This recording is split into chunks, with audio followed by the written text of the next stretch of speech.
वत्सलः वत्सी रत्नगर्भः धनेश्वरः धर्मगुप्त। 471 वत्सलः भक्त म्हणजे भक्तांचा स्नेही, त्यांच्यावर प्रेम करणारा मायाळू वत्सल असलेला त्वात वत्सलः म्हणजे प्रेमळ वात्सल्य गुण असणारा परमस्नेही, भक्तांवर अत्यंत प्रेम करणारा, प्रेमाचा जणू अवतारच, मातृपितृ प्रेमापेक्षाही अधिक स्नेह भक्तांवर करणारा तो वत्सलः। ओम वत्सलाय नमः। 472 वत्सी वत्साला पालनात वत्सी म्हणजे आपल्या संततीचं अपत्यांचं पालनपोषण संरक्षण करणारा तो वत्सी। जगत्पितुः तस्य वत्सभूताः प्रजाः इति म्हणजे सर्व हे जे विश्व आहे त्यातले सगळे प्राणी, मनुष्य, सगळ्या जीवित गोष्टी ह्या सगळ्यांचं कारण तो असल्यामुळे तोच या सगळ्यांचा पिता आहे, म्हणून त्यांचं रक्षण करणाराही तोच आहे।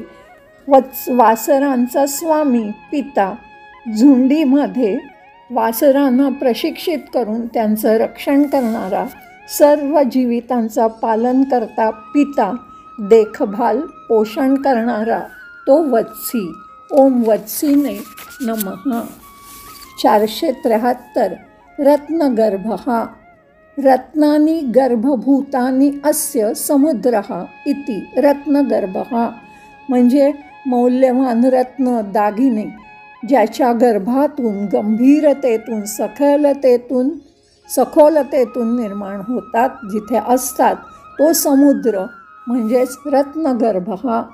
भक्तांवर वांछित वस्तूंचा वर्षाव करणारा जणू समुद्र किंवा ज्याने स्वतःतच सर्व खजिना लपवलेला आहे असा सागररूपी सर्व रत्न ज्याच्यामध्ये आहेत असा तो रत्नगर्भः। ओम रत्नगर्भाय नमः। 474 धनेश्वरः धनानाम ईश्वरः सर्व दौलत संपत्ती खजिन्यांचा मालक, मुख्य किंवा स्वामी तो धनेश्वरः।